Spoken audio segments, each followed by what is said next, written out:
All right.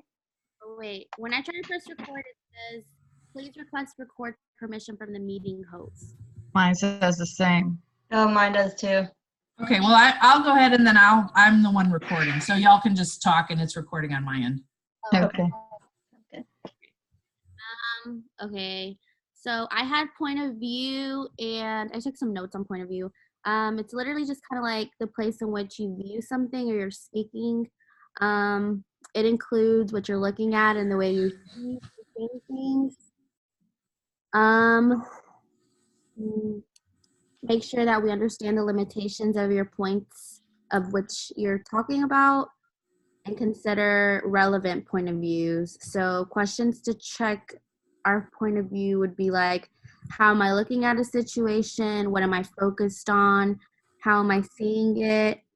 Have you considered something in this way, whether it's like a different culture or a different language, like for example, Japanese, Muslims, or South Americans? Am I having difficulty looking at the situation, or like what point of view the author would be? So that's kind of like a brief thing about point of view. Great. Does that sound okay? Yeah, that was great. All right, what do you think about purpose? Okay, so purpose is just like your goal, your objective, or what you're trying to accomplish. Some questions for that would target purpose would be like, what is your, my, their purpose in doing something, or what would be like the task, the job, the experiment, or strategy in doing something. Like, what is the purpose of this meeting, for example, or like the central aim and like what we're doing. All right, sounds good. Okay, question at issue. So for question and issue, it just lays out the problem or the issue that guides our thinking, so that it can clarify, the problem. It should be a clear question. Anything that could help us with that is, what question are you trying to answer? Like, is there a clearer way to put the question together so that it's more understandable? How do you see the question, or what would you have to do to get an answer to your question? Okay, and then information? And for information, it's just including any evidence, any data, any facts that could help us figure out, or I guess add to helping us get an answer to our question. So therefore, you need to have any data that is relevant, or any, how do we know this? So like you have to have evidence. And that's pretty much what I gathered from information and data and facts and stuff. Great. All right, concepts.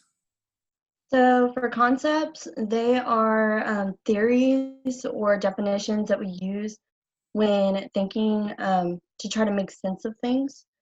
It lets us classify things into groups, which also helps us kind of understand it better. When being clear with concepts, this is how we express our reasoning for things. And it's always good whenever you're addressing concepts to check and make sure, does the concept have any flaws in it? And also, is it being expressed clearly and with enough explanation and precision to get the point across? Great. All right, assumptions. Okay, so thoughts and beliefs we take for granted.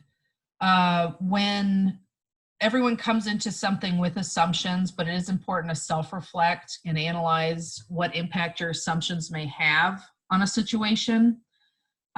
Be sure to have clear evidence to support any assumptions that you make, and be open to changing your assumptions with new information. A good question to ask is, what am I taking for granted? An example that I thought of was, as a teacher of a class, you hand out an assignment and you don't want to assume everybody's on the same page, everybody's at the same level, and everybody understands it. So, so put those assumptions aside and ask every student, if they're prepared to proceed. All right, interpretation and inference.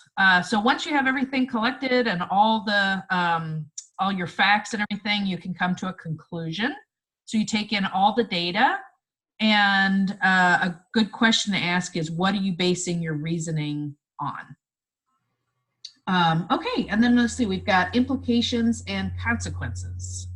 Okay, for implication or consequence, I put implications are the process that a person or persons choose to act or not to act on any given idea or problem. And consequences are the outcome of those made by you or others. The consequences can be negative or positive. All right, wonderful. Okay.